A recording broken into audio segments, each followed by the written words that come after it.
welcome to another installment, our third installment of Saints Talk. And today we're joined by Flagler pitching coach Jeff Pelkey.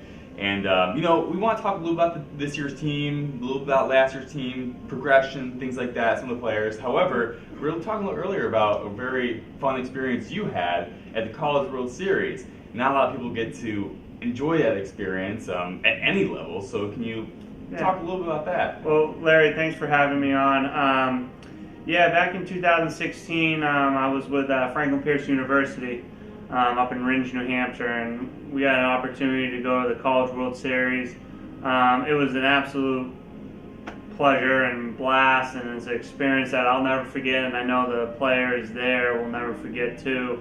The hospitality and going into the big arenas for the dinners and staying at the nice hotels, and just the overall experience, going into the community, doing kind of like community service a little bit. That's a kind of a requirement that they make you do, but it was fun hanging out with the younger kids and being mentors. And then that's not even the baseball part, just being on the beautiful fields in Cary, North Carolina, and playing in the stadium. And I mean, it's just an experience that I'll never forget, and hopefully this year's team will be right back there. So.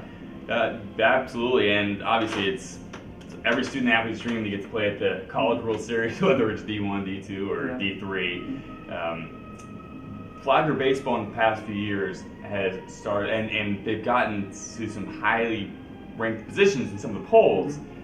And then as the season goes along, and God, you know better than anybody how much of a grind the baseball season is, from major leagues and minor leagues. I mean, you're out there every single day. It's a mental grind. It's probably more than any other sport. Yep. How do you combat that and keep that high ranking all the way through and take Flagler to the next step, which could be the College World Series? Yeah. Well, I mean, it is a grind, and there's no doubt about it. And we play 50 games in a short period of time, and it's not like we're professional baseball players. The guys that are playing have to have class, and they have other requirements they have to do, and then they have baseball. So, being a student athlete is very demanding. So it is tough playing 50 games in a short period of time with all the travel and whatnot. So, the biggest thing is, in the fall we do a lot of stuff to, push them with conditioning. So if your body's physically active and you're physically working hard, it'll help the mental and emotional side of that, on top of all the different things that we do with the guys. But from last year we had a really good ball team, and we were right up there, ranked in the top 10, and playing good baseball. But at the end of the day, it comes down to having depth. It's not one player or a handful of guys. You need a whole team to help out throughout the year, and it might be a small role, it might be a larger role, but whatever it may be, everyone has their role on the team. And if everyone's not helping out and pushing each other and doing what they need to do for the team, kind of like the Bill Belichick saying, do your job. What is your job? And if it's a lefty pitcher to get a lefty batter out, and for one batter for 1 out of one game, that's your job. So it's that kind of stuff, and I just think having more depth this year will really help our team, and to carry that, stay in the top 10 throughout the year, and going on to May, to the conference tournament, to the regionals, and hopefully beyond that. So it's really interesting because I know in sports in general now, whether it's baseball, you want to see runs. You want to see 10, 11 runs. In football, you want to see 50, 60 points. Hockey, you want to see 7 or 8 goals. Yeah. But when it comes down to it at the end, teams that win Stanley Cup is somebody with an extremely strong goaltender and good defense. Teams that win football, Alabama wins football because they have a strong defense. Patriots have always had a strong defense. And in baseball, the strong defense comes from the pitching. I know it's something that you've been focusing on this year, and adding more pitchers to the roster. So how's that been? Yeah, no, and I think pitching-wise, looking at our staff as a whole, we got about 15 really good arms. And they're all different. I was talking to Coach Barnett about this the other day. I mean, some guys, they don't get hit very hard. Some guys throw strikes, and sometimes the ball's put in play. So you got swing and miss guys, you got contact guys, you got all sorts of type of guys that are subby guys, guys that throw hard over the top. So it's a combination of a lot of different things with our pitching staff, and it should be a lot of fun, and to kind of match up, you know what guy is best for what situation. And you know, that's one thing that this year, you know, having 7 lefties on the staff, and a bunch of, you know, just, it's going to be a really fun to kind of figure out what's the best way to go about attacking another team from the pitching aspect of it. So, and that's the thing is, some guy, and I was telling the pitchers the other day, it's not about, you know, who starts, who's the closer, who's the mid guy. It's all about getting outs. Right. It's about who can get an out, and we got 27 of them to get. You know, sometimes more if we go into extra innings. So, you know, if you get 1 out over the course of the game, you help the team win. You know, so however we can get to 27 outs and be productive and not give up runs. Because that's, at the end of the day, is what it comes down to, is not giving up runs. Well, it's funny, and that comes from the defense and the pitchers. So. And that's the funniest thing is you get a guy in there for 1 batter. That could be the most crucial batter of the game. You never know. Yeah, it could be a big situation when bases are loaded, and it's a huge, So I remember last year we saw some good things from the pitchers. A couple times, Robert Gurgis, you know, he's mowing guys down out there. Who should we be looking at this year? You know, how's Gurgis coming along, and some other guys that we could be looking at? We got a lot of guys, in my opinion. You know, Robert Gurgis had a pretty good year last year. You know, Ryan Ashworth had a good year last year. Jeb Walsh won 8 games as a freshman. So a lot of the returners, Marty out of the bullpen, Ethan Jones had a really good year out of the bullpen last year. But a couple of newcomers for this year is, you know, Blair Calvo. He comes from the University of Pittsburgh. Went to Nice High School. Really talented arm. Derek Garcia comes from the Tallahassee Community College. They had really good falls. So I'm looking forward to, you know, seeing them in action come spring. Cole Ming from Santa Fe College is a talented left-handed pitcher. Same with Austin Cundy from Virginia. He's originally from Virginia. So really talented arms, and we're really excited to get a lot of guys back healthy as well. The Kyle Mortons, the Luke Cooksies, Dante Pagano, all those guys we're looking forward to coming back healthy, and even Cooper Wallace, you know, and you know, Cooper Wallace pitched a lot of innings, you know, not too long ago. So, so a lot of talent, and I couldn't tell you how it's going to be used, who's going to pitch where and whatnot, and it's going to be a lot of fun, and you know, I think the guys understand that, you know, we have a lot of talent, and we just got to work hard and play the games and have fun doing it and see what happens.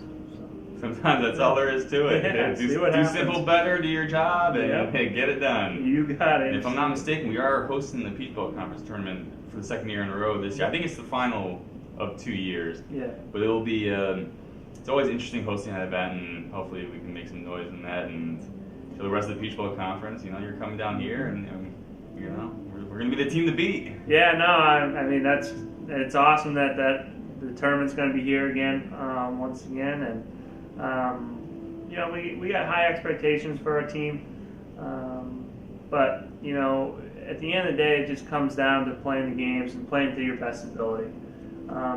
You know, there's a lot of things in baseball you can't control. You know, when it comes to a bad call or just a swinging bunt or whatever it may be, where you know you're doing your best and you're competing and you're doing whatever you possibly can, and just sometimes doesn't go your way. That's the game. But there's a lot of times where it will go your way. So it evens out over the course of the year. So whatever your final record is going into a conference tournament or the playoff setting is usually an aspect of how good your team is. So, and that's what I need to tell the guys. Like, you know, we always talk about the baseball gods. Baseball gods will take care of you. So, if you know they don't, you know, if you get a bad luck one game, you're gonna have a lot of good luck in the next game. So as long as you're doing the right things, you're working hard and competing. And I tell our guys, don't even worry about the scoreboard. Don't worry about the winning or losing. Just play hard and play the game the right way, and whatever happens, happens. So everything will take care of itself. So, yeah. The baseball guys are no joke. No, they're not. In the press box, you're not allowed to talk about weather. Yep. Even if it's 75 and it's sunny without a cloud in the sky, you start talking about that, the clouds will blow in. Come in, yep. Don't talk about pace of the game. No, don't ever do that. Don't talk about a player that's, a pitcher that's throwing well. Yeah. You don't want to mess with that, because you never know what those baseball guys will decide to do when you start talking about stuff. No, you don't want to. You just play the game. You just play the game, and it's funny because all the time I'll be calling pitches and whatnot, and I sometimes I always forget what inning it is. I don't even know what inning it is. Not that because I'm so locked in on what I'm doing.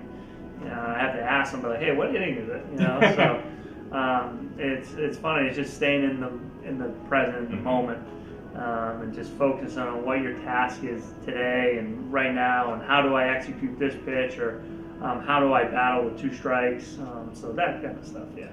Yes, and Peach Bowl Conference, probably looking at another strong year. Last year we saw some teams. North Georgia did well. The catcher, I believe, is the son of Atlanta Braves catcher. Yeah, Perez. Perez. He swings it. And we got some other teams that made some noise and went pretty far in the NCAA tournament last year. Is there any matchup that you're looking forward to? Yeah, I mean, obviously Georgia College won it last year. Won the tournament. Went to the regionals. I think Columbus State, they're national runners-up. When you go to the World Series and you play in the final game of the year, that's something to be said. That's a statement. They got their ace back, and they got a lot of their lineup back. So that's a team to be reckoned with. Obviously, Pembroke has got a good offense. Georgia College has got a good offense. Aiken has got some really good pitchers coming back.